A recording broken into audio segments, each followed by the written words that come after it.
பகிர்ந்துடன் இந்த மேடைக்கு அழைக்கிறேன்.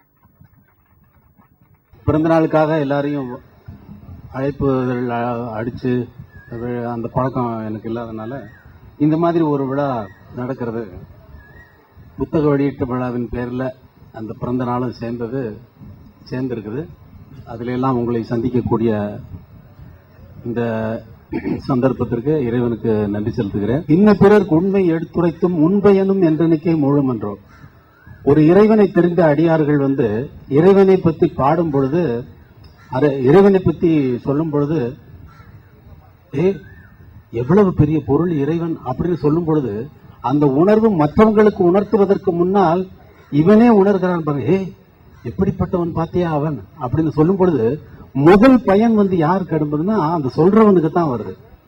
அதனால தூங்கிக்கிட்டு இருக்கிற ஒரு பொண்ணை எழுப்புற மாதிரியான பாடல் பாடலோர் எம்பாவா என்று எழுந்து அவனை பாடு என்று சொல்லக்கூடிய அந்த அமைப்பில் அமைந்த பாடலாக இருக்கிறதுனால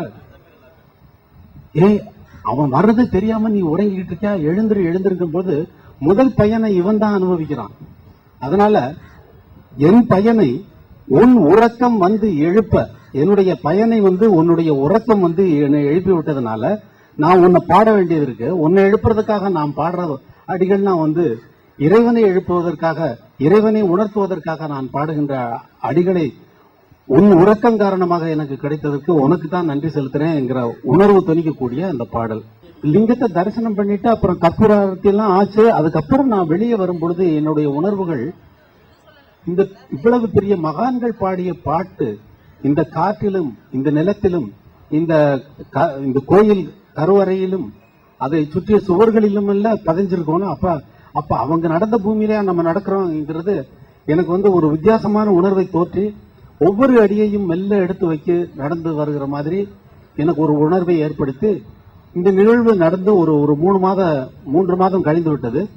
திடீரென்று ஒரு நாள் தோன்றிய ஒரு அரை மணி நேரத்தில் இதில் எழுதப்பட்டிருக்கக்கூடிய ஒரு 10 பாடல்கள் வரிசையாக வந்துவிட்டது. பாட கிடைத்த பரம்பொருளை பாடற்கு ஒரு பிறப்பு கிட்டியும் பாடி பயன்காண பல்மொழியால் ஏத்தாது பண்டை வினை தூசு மூட கிடப்பையோ முத்தே முகில் மூடா மோன முழு நிலவே மூட மனமுடன் நீக்குவானை முன்மொழியால் பாடியலோர் எம்பாவாய் அப்படின்னு தொடங்கி ஒரு 10 பாடல்கள் முதல் நாள் ஒரு அரை மணி நேரத்திலும், அடுத்த 10 பாடல்கள் அடுத்த நாளிலும் நடந்தது. இது 20 பாடல்கள் வந்தவுடனே நான் அந்த கடைசி வரி எழுதும் பொழுதுதான் நான் திருவம்பாவை எழுதுகிறேன் என்பது எனக்கு தெரிய வருகிறது. பாடேலோர் எம்பாவா என்று எழுதுகின்ற நேரத்திலே தான் நான் அதை கண்டுகொண்டேன். நமச்சிவாயம் ஐயா அவர்களுக்கு போன் பண்ணி அவர்கிட்ட பேசினேன். ஐயா இந்த மாதிரி 20 பாடல்கள் வந்துருச்சியா அப்படின்னு. அப்படியா ஐயா, மாணிக்க வாசகர் கூட 20 பாடல் தான் எழுதினாரு. அப்புறம் அவர் பள்ளி எழுச்சி ஒரு 10 பாடல்கள் எழுத சிவனடியார்கள் எல்லாம் அதை மார்கழி மாதத்தில் ஓதுவது என்று அதை வழக்கமா வச்சுட்டாங்க. நீங்களும் பள்ளி எழுச்சி எழுதிருங்க அப்படின்னாரு. அதுக்கப்புறம் பள்ளி எழுச்சி இப்போ ஒரு 10 பாடல்கள் அவர் வேண்டுகோளுக்காக அவர் கேட்டதற்காக நான் எழுதினேன். மற்றபடி எழுதி சாதிக்க வேண்டும் அல்லது மற்ற விஷயங்களில் என் கவனத்தை செலுத்த வேண்டும் என்ற எண்ணம் எனக்கு சற்றும் கிடையாது. இங்கே பஞ்ச அருணாச்சலம் அவர்கள் உங்களிடம் பேசினார். அது கமல் எல்லாம் இருக்கும். ரஜினியும் கமலும் 2 பேரும் பேசிட்டாங்க. நம்ம 2 பேருமே தனியாக பாப்புலர் ஆயிட்டுமே, இனிமேல் எதுக்கு நம்ம சேர்ந்து நடிக்கணும் அப்படின்னு சொல்லி முடிவிடும். அப்போ இனிமேல் சேர்ந்து நடிக்க வேணாம் சொல்லி முடிவெடுத்துட்டாங்க. முடிவெடுத்தா இவர் கால் ஷீட் நெருங்கிடுச்சு. இவங்க கொடுத்த டைம் நெருங்கினதுனால இவர் கேட்க போயிருக்காரு. இல்ல நேற்று தான் நாங்கள் 2 பேரும் சேர்ந்து முடிவு பண்ணிட்டோம், இனிமேல் சேர்ந்து நடிக்கிறதுலன்னு. சேர்ந்து நடிக்க வேணாம், தனித்தனியாவே கொடுங்க அப்படின்னாரு. தனித்தனியாவே கொடுங்க.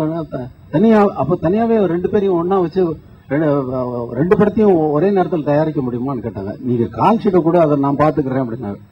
2 பேரும் தனியா, இவரு 2 பேரும் நடிக்கிறதுக்காக கதை எழுதி ரெடியா வச்சிருக்கிறவரு, திரைக்கதை எல்லா வசனம் எல்லாமே தயாரா வச்சிருக்கிறவரு. நீங்க கால் ஷீட்டை கூட நான் பாத்துக்கிறேன் அப்படின்னாரு. கமல் கொடுத்தாரு கால் ஷீட். 2 பேரும் ஒரே நேரத்தில் கொடுக்குறாங்க. இந்த பக்கம் கமலை வச்சு ஷூட்டிங் நடக்குது, அந்த பக்கம் ரஜினியை வச்சு ஷூட்டிங் நடக்குது. 2 படமும் ஒரே நேரத்தில் ரிலீஸ் ஆகுது. 2 படமும் சக்சஸ் ஆகுது. ஒன்னு 6 to 60 வரை, இன்னொன்னு கல்யாணராமன். 2 படமும் ஒரே வாரத்திலே 2 யாரு கமல்ஹாசனுக்கும் ரஜினிகாந்துக்கும். இப்படி ரஜினிகாந்துக்கு அமைத்த கதை என்ன, 6 இருந்து 60 வரை. கண்மணியே காதல் என்பது அப்படி ஒரு பாடல். ஆஹா வந்துருச்சுன்னு இப்படி ஒரு பாடல். இந்த வித்தியாசமான கதையமைப்பு ஒரே வாரத்துல எப்படி இவர் பண்ணினார் அப்படிங்கிறது எனக்கு ஆச்சரியமா இருக்கும். உங்களுக்கெல்லாம் தெரியாது அப்படிங்கிறதுக்காக இதை நான் சொல்றேன். இதே மாதிரி எத்தனையோ சம்பவங்கள்.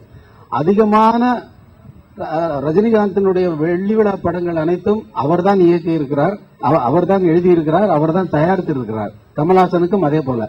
அவர்களுடைய வாழ்க்கை சரித்திரத்திலே எடுத்துக்கொண்டால் அதிகமான வெற்றி படங்களை யாருக்காக நடித்திருப்பார்கள் என்றால் பஞ்சரணாச்சலுக்காக தான் நடித்திருப்பார்கள்.